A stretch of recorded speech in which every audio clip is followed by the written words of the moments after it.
और पेशा कानून को लेकर अब सियासत अपने चरम पर है। कुछ दिनों पहले रघुवर दास की तरफ से यह सवाल उठाया गया था और कहा गया था कि आखिर पिछले 5 साल के दौरान जेएमएम सरकार ने पेशा कानून को लेकर पहल क्यों नहीं की। उसके बाद कांग्रेस की तरफ से पेशा कानून को लेकर रघुवर दास पर हमला बोला गया था, कई सवाल उठाए गए थे।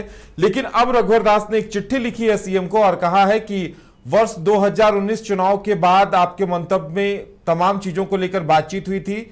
और देखिए, उन्होंने अपने पत्र में लिखा है कि मुंडा समाज, उरांव समाज, संथाल समाज, हो समाज, सभी को लेकर उन्होंने उनका उल्लेख करते हुए चिट्ठी लिखी है कि पेशा पूरी तरह लागू किया जाता है राज्य सरकार की तरफ से, तो जो जनजातियां हैं, जनजातीय समुदाय हैं, उन्हें अधिकार मिल पाएगा। अब ज्यादा जानकारी के लिए इस वक्त हमारे साथ हमारे सहयोगी मदन है। मदन, देखिए, रघुवर दास ने अब चिट्ठी लिखी है। इससे पहले जब उन्होंने इस मुद्दे पर आवाज उठाई थी तो उनकी खूब आलोचना भी कांग्रेस की तरफ से की गई थी कि उन्होंने अपने शासनकाल में क्यों नहीं किया था। लेकिन अब उन्होंने चिट्ठी लिखकर क्या कुछ कहा है?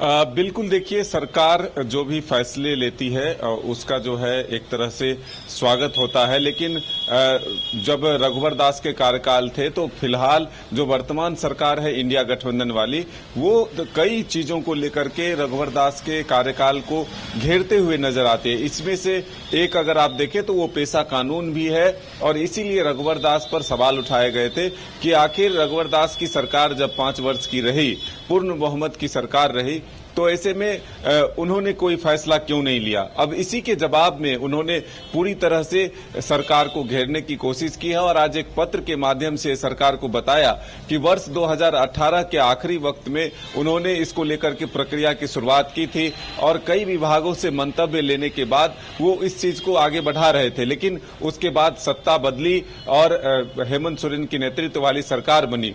इसके बाद उन्होंने ये बताया कि ये सरकार 2023 जुलाई से इसको लेकर के प्रक्रिया को आगे बढ़ाई। उसके बाद ट्राइबल एडवाइजरी कमेटी की भी बैठक हुई, लेकिन अब तक जो है इसको मूर्त रूप नहीं दिया गया।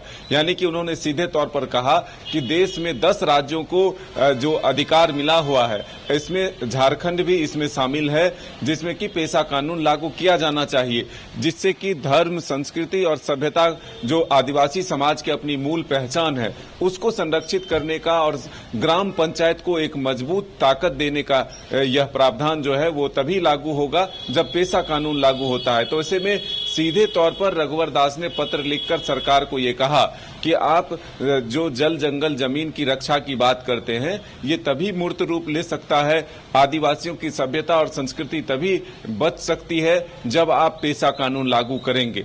तो ऐसे में सीधे तौर पर सरकार से मांग किया गया कि जल्द से जल्द इसे लागू किया जाए। हालांकि इसको लेकर के ग्राम पंचायती राज मंत्री जो हैं दीपिका पांडे, उन्होंने कहा कि सरकार जो है अपना फाइनल रिपोर्ट तैयार कर चुका है, जल्द से जल्द पेशा कानून यहां लागू हो सकता है और देश के कई राज्यों के पेशा कानून को अध्ययन करके बेहतर, उससे भी बेहतर कानून यहां लागू किया जाएगा। ये दावा जरूर सरकार की तरफ से किया गया है।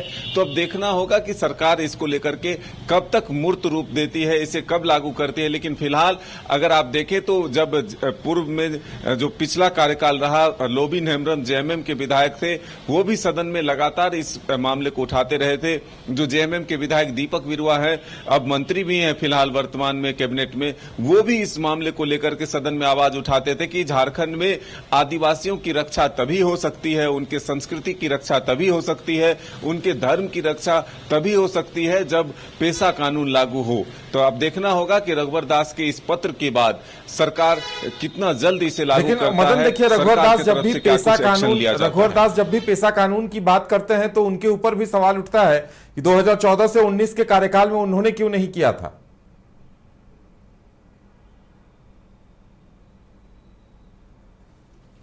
बिल्कुल, उन्होंने ये कहा, इस पत्र में ही उन्होंने ये भी जिक्र किया है कि उनके तरफ से 2018 में के सितंबर से प्रक्रिया की शुरुआत की गई थी। इसको लेकर के उन्होंने कई विभागों से मंतव्य मंगाया था, लेकिन उसके बाद चुनाव की प्रक्रिया शुरू हो गई और जब चुनाव में उनकी सरकार की वापसी नहीं हुई, तब फिर जब हेमंत सोरेन की नेतृत्व वाली सरकार आई, तब उन्हें यह प्रक्रिया आगे बढ़ानी चाहिए थी, जिसमें कि उन्होंने काफी देरी की। 2023 से इस प्रक्रिया की शुरुआत की गई और अब तक जो है इसमें विलंब किया जा रहा है। तो ऐसे में सीधे तौर पर आरोप प्रत्यारोप के बीच रघुवर दास ने वो जिक्र किया है कि उन्होंने कब प्रयास किया, यानी कि 2014 से लेकर के 19 तक जब उनकी सरकार रही तो 2018 में उन्होंने इसको आगे बढ़ाने की शुरुआत की थी। लेकिन वो ये कहते हुए नजर आए कि हमारा सरकार जो है बदला, आपको सत्ता मिला, आपने इसको लेकर के कुछ नहीं किया, अब तो कम से कम करिए, क्योंकि जल जंगल जमीन की रक्षा की बात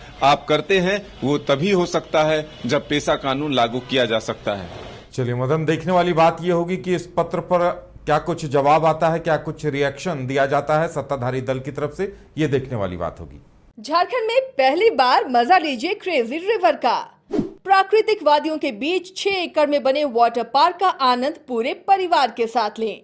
इक्वाटिका Funplex water park, a complete family park, excitement का भरपूर dose, huge cyclone slide, WMPS big family pool with 13 slides, big wave pools with high waves, kids के लिए अलग से play area, octopus rain dance, pendulum slides, top class restaurant, साथ ही senior citizen के लिए स्पेशल अरेंजमेंट।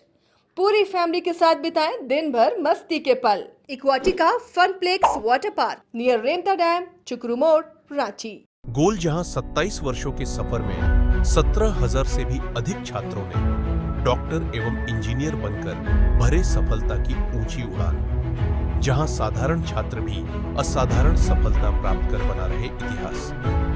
दूरदर्शी शिक्षाविद श्री विपिन सिंह के मार्गदर्शन में मेडिकल एवं इंजीनियरिंग के लाखों छात्रों के लिए आशा की किरण के रूप में गोल्ड रिजल्ट फैक्ट्री। अगर आप देश के किसी भी कोने में रहते हैं, अगर आप पटना आना चाहते हैं और घर जैसे रहने और खाने का आनंद लेना चाहते हैं तो एक बार जरूर आए होटल डायमंटन।